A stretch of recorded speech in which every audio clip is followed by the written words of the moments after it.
What's going on, guys? It's Elon from Inside Fighting, and once again, you're in for a treat, perhaps the biggest treat of all. I'm here with my buddy Joel, who I've trained with before. Good to see you, man. Good and you're just this all-around amazing martial artist, but today we're here for Krav Maga. So stay tuned. You guys are really gonna like this one, especially if you like self-defense stuff. Pow, pow. Inside fighting, yeah. Dangerous martial arts. Pow, pow. Ooh, ah. So what I want to ask you first is a little bit about your background, because I've trained with you, you did boxing, you've done other stuff, Right. so. I started martial arts at age 5. I basically got serious about it in Chicago. I did a lot of taekwondo, a lot of kickboxing, a lot of boxing. Growing up in Chicago, I had a handful of altercations and found out that a lot of the stuff I was learning was not going to work in a fight. Did jiu-jitsu. I thought that helped a little bit because it showed me how vulnerable some strikers could be on the ground, but it didn't address half the things that I was looking for: guns, knives, multiple attackers, pipes, things like that. Then I discovered Krav, and I started doing Krav Maga. And when I moved to Toronto, I started training with somebody named Nir Maman, who's a very close friend of mine. And it was what's called counter-terror Krav Maga, which is a special forces version of Krav. And it seemed to be, to me, very clearly that it was elite. It's kind of like every martial art, as you know, has its purpose, right? Yep. And has qualities which you can develop in many different aspects in life. But Krav Maga was kind of like looking down at them a little bit and just going, no, that wouldn't work in a fight, that wouldn't work in a fight. There's no kata, there's only hand-to-hand, it's only about fighting. And I felt that was the best route for me, especially having been in fights and seeing stuff that didn't work. So for me, it was the journey of martial arts. I focused on Brazilian Jiu-Jitsu too. I still love that as a sport. Yeah. We have a competition team. It's great for when the fight does hit the floor. Yeah. But I wouldn't go to it if I had a choice. I have my critiques of jiu-jitsu. I've been Yeah. doing it for most of my life, but I think that it's become overly complex. It focuses too much on like grips and a series of movements without considering strikes or weapons. It has its limitations. Yeah, it's now to beat another jiu-jitsu practitioner rather than how do you beat a boxer or a kickboxer, things like that. So it's gone that route. We still love it here. We still have a team and compete in it, but my main focus as a teacher is always self-preservation. And I always felt that Krav Maga, like whatever questions people had, it just had the answer for. I figured we'd start with defending strikes, which is the same as weapons. In Krav Maga, we always assume the person is carrying a knife, has a weapon of some sort.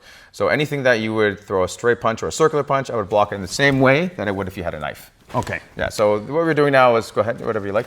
There's blade in the body for a straight attack, 360 defense, 4 circular attacks. From here, you're just blading the body, making yourself a smaller target. And if the person gets to this position here, we move in, start throwing elbow strikes and things like that. Now, what Krav's famous for is trying to isolate the arm, so you don't get a chance to throw another strike with it. And the reason is if you have a blade and you're stabbing, let's say, downwards at me twice in my torso, right? Oh, down twice? You want like repeated? 3, 4, right, exactly. Yeah. So what's Krav Maga is good about this is when you go ahead, do it again, I get to here where I take the second and third strike away. Yeah, So you're clashing into the arm. There's no right, retraction. exactly. And I'm trying to get my body going forward. I'm also going to probably strike in the carotid artery, which is a beautiful strike. Groin, eyes, throat. Eyes, obviously, it's a big factor, but the carotid artery is a beautiful thing. What I mean by that is, let's say I ask you to keep stabbing and don't stop. Whatever I do, don't stop. Oh, yeah. You stop. Whoa. Right away. Hell yeah. So what happened is And you did it light. right, I didn't chop you. Yeah. What Yeah, happened thank you. by hitting you here, it stops the message from your brain to your body. It goes into it's called damage assessment, Okay. which gives me that scoop. Gives you a second. Right. So when you go downwards and I chop here, I'm able to get to here much easier, and therefore control. There's been people who've been killed by a carotid artery strike. Yeah. There's a guy in Toronto about like 4 months ago. He got into a bar fight, and the guy struck him in the carotid artery. Killed him. It burst. Yeah. So we get a great effect on that strike.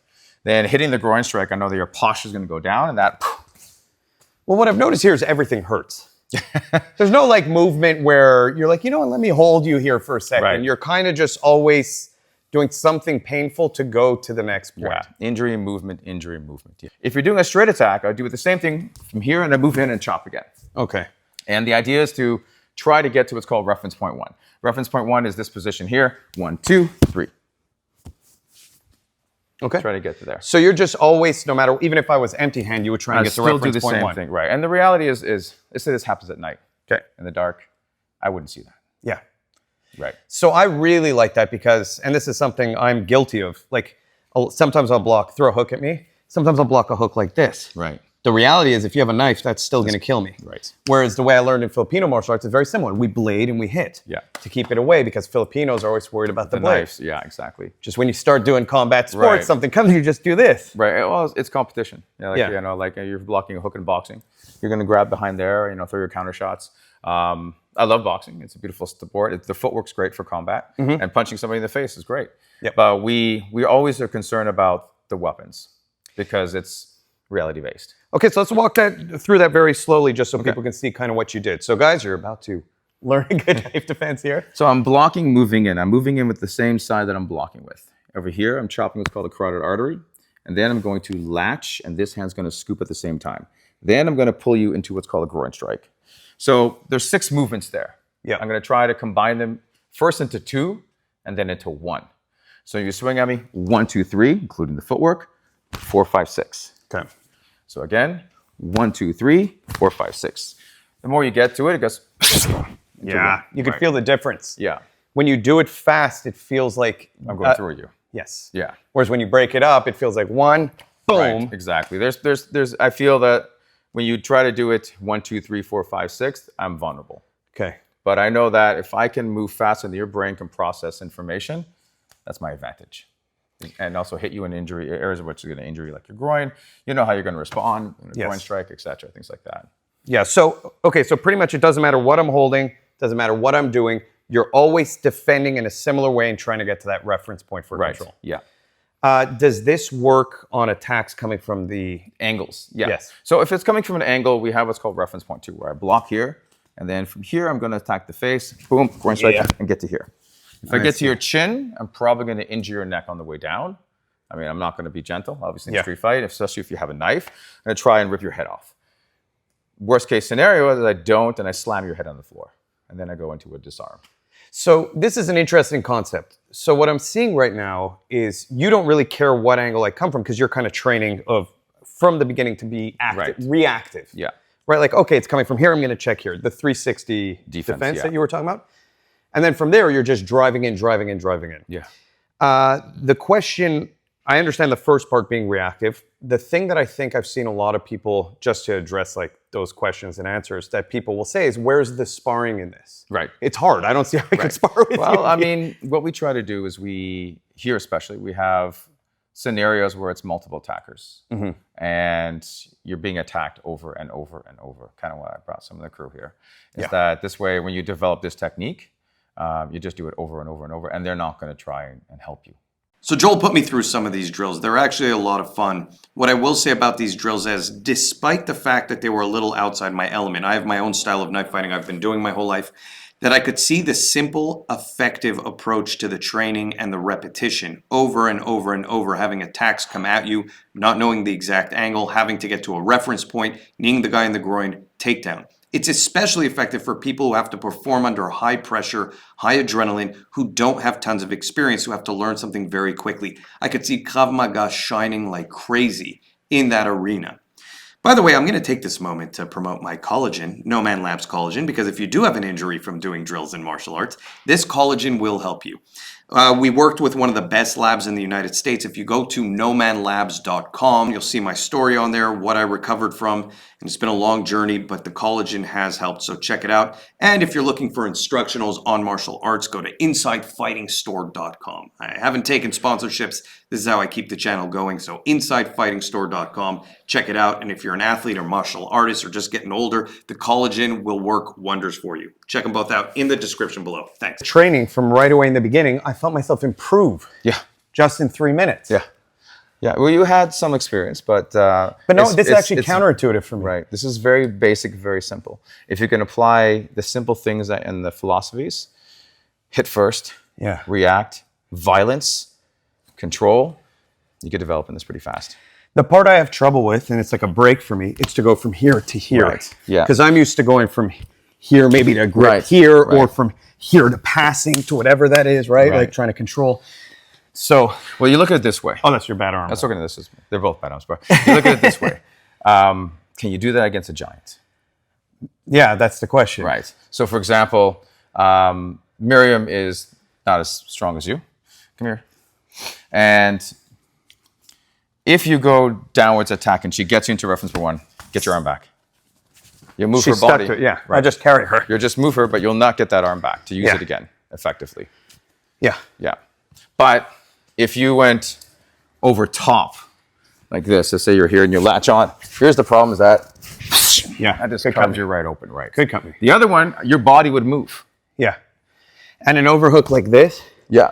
you feel like it could sneak out? Well, I mean, I look at it this way. Like, you're probably going to start to have to do something to me, right? Yes. You're probably going to have to knee me in the groin, headbutt my temple, etc. Yeah. So you'd Elbow. have to start to do things to keep me here. Yeah. But if I start fighting back here, That's a problem. right? I just, Yeah, once you... I get that knife out, yeah. Now, the other one is good is that I could snap your arm. Yeah. From Meaning, this... from here, I could put so much pressure right here at the elbow that I could really start to injure you.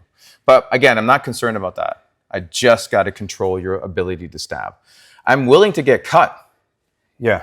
And with my arms, I'm not willing to get cut here, anywhere here. It's kind of like that sacrifice. And any martial artist says, I guarantee you, you won't get cut, you won't get stabbed. They're lying. No, it's stupid. They have no clue what they're talking about. Yeah. This we go, okay, you might get cut. Where do you want to get cut though?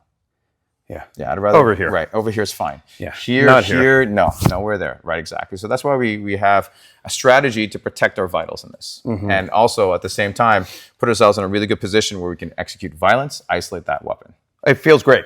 Awesome. I like it. Awesome. Okay. So now you're going to be here up Yeah. against the wall. We're going to close our eyes. I'm closing my eyes? You close your eyes because we're going to decide who's going to attack you so you don't know. And I rest against the wall? Yeah, you can relax. Talk about your feelings. I'm pretty emotional lately. All right. Open your eyes. Prepare to defend yourself.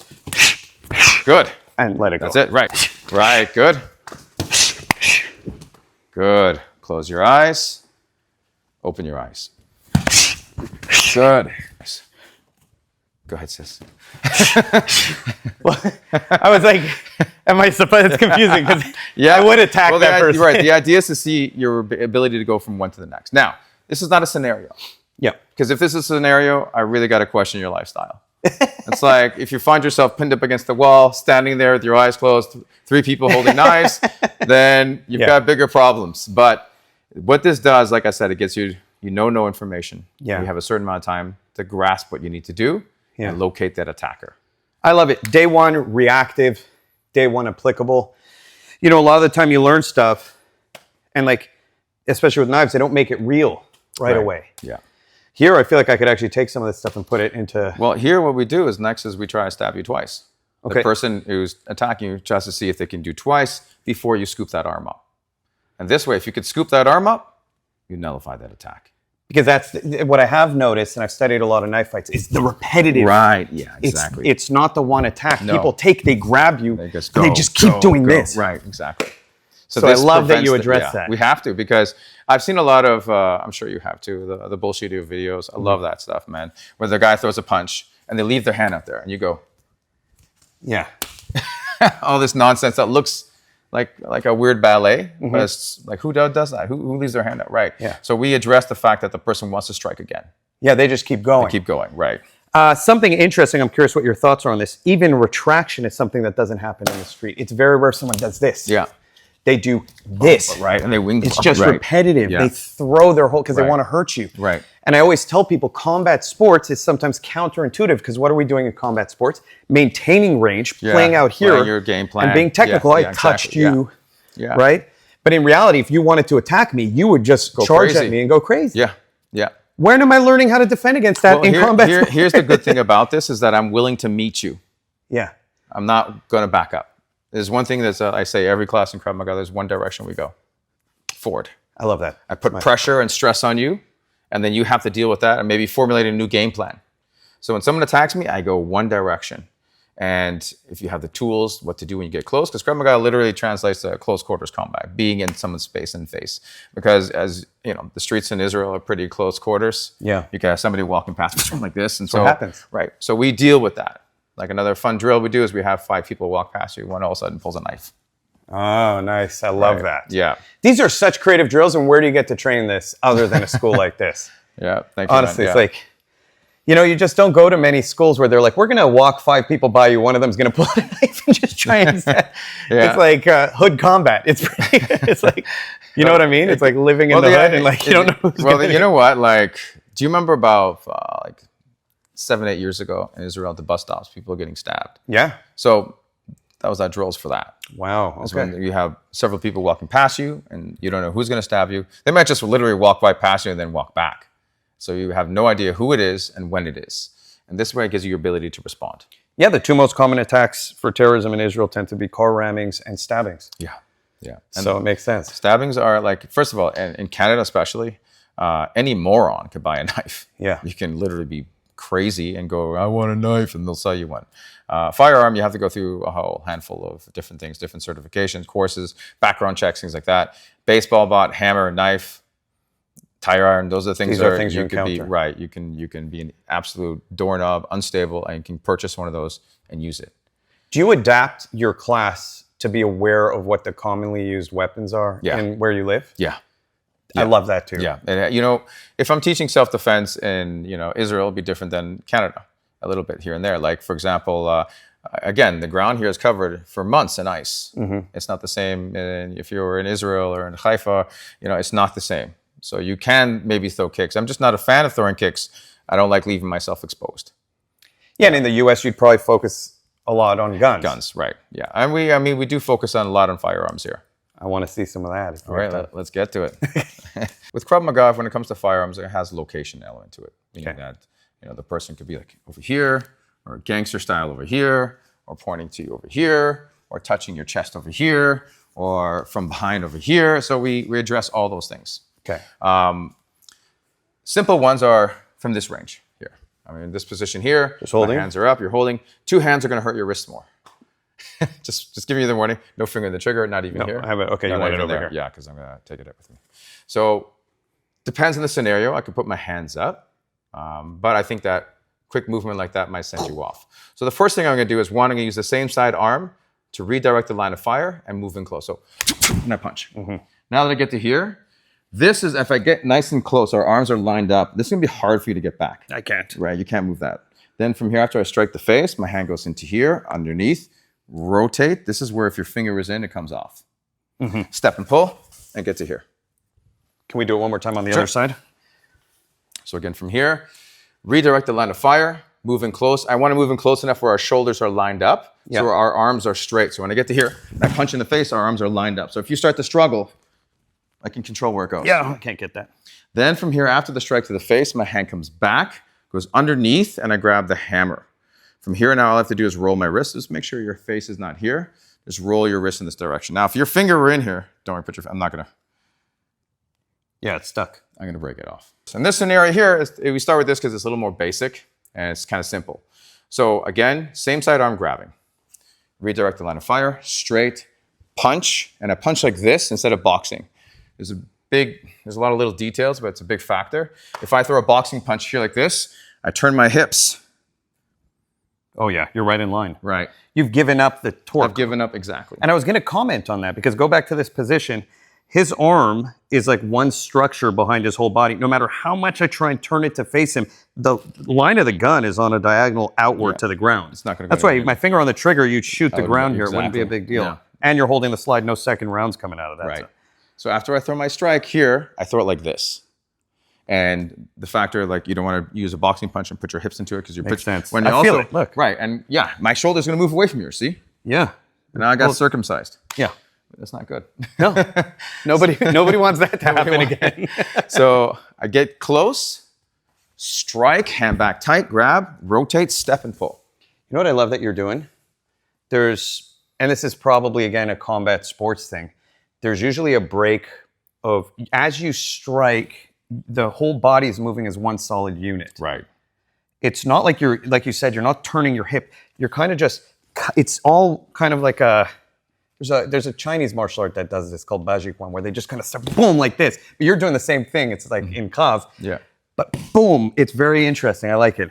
It feels, you have to feel it to understand it, because I feel like there's no way I'm moving. No, well, I mean, I don't want to rely on strength, but I know if my arm is straight, I have a much better chance of keeping that position and not having it redirected towards me. Again, from here, like if I put it all together, it's like, Yeah. That feels very natural. This is, again, it's the kind of thing you do 3 times. I'm not saying I could do it under stress right now. it's a little easier, than other styles. There's keep it simple. If it has too many movements, too complex, simplicity is the only way it's going to work in a fight. So I have a philosophy about self-defense that says, take a situation from being reactive and make it active.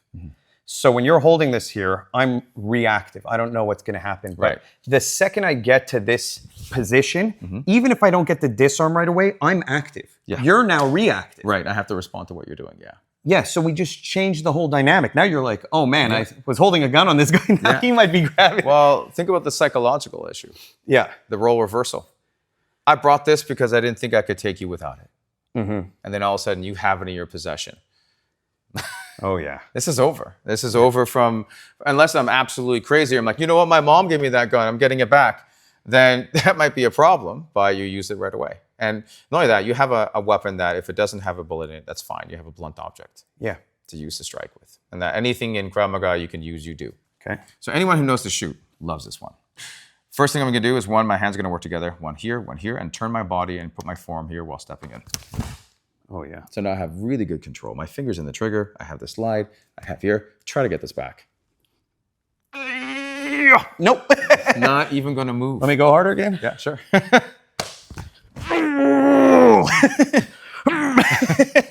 I can't move at all. No. There's zero movement. It's like so your whole body's sensitive. on it. Right, I'm coiling my body around it. Yeah. So this is not for like a big strong guy versus a big strong guy. It's for the smaller person when they deal with the bigger person. Yeah. What happens next is the beautiful part of it. So from here we go 1. Now, you cannot stop me from hitting you in the face with this, by the way. I could feel you could just turn and my arm's Well, gonna bend. I relieve my arm here. Boom, strike. Yeah. Now, break the wrist. Oh. Chamber a bullet in front of your face. I have control of the slide. So that one's very fun. Yeah. Anyone who knows how to shoot loves this one. And mean. Yeah. You're like, I just took the gun from you. Yeah. I just racked it now. And right in your face, and also struck you in the face with the tip. Yeah. Yeah. Mm-hmm. You can't lose. You can't lose. You gotta, whatever you have in you, you have to use it to fight. And you just don't ever, ever stop. This builds your ability to continue fighting regardless of what you're going through. And that just doesn't go for here, it goes for everything in life. The thing is, the trials we face in life, this is a huge factor for it. It helps anyone who I believe who is struggling with anything in life. You get into any martial art in some level, but help you build your ability to endure. Yeah. Kyokushin did that for me a lot, more than Brazilian Jiu-Jitsu, just because of the sheer amount of pain you have to take from getting hit all the time bare knuckle and kicked without shin protection. What I see here is and it's the same mentality. You lose by moving back. Right. But that is a traditional martial art with a combat sport element. This is the self-defense version of that mentality. Right, yeah. Which is interesting that this is like the self-defense version of Kyokushin, which makes no sense in my head. Totally makes sense at the same time. You have the repetition, you have the drills, you have sparring, which I think a lot of Krav Maga schools don't necessarily have. This was awesome, bro. This was amazing. Brother, thank you so much. And I know you have so much more to show. Yeah. So do you have a YouTube channel? I don't. What? I don't. What? All right, we'll do more videos and highlight your stuff more. Guys, if you're in Toronto and you don't come here, you're actually crazy if you care about self-defense, because this has been amazing. And I've seen you do other stuff. He didn't really show, there's so much you could have shown, but we wanted to give you guys a little taste. But yeah, this was great.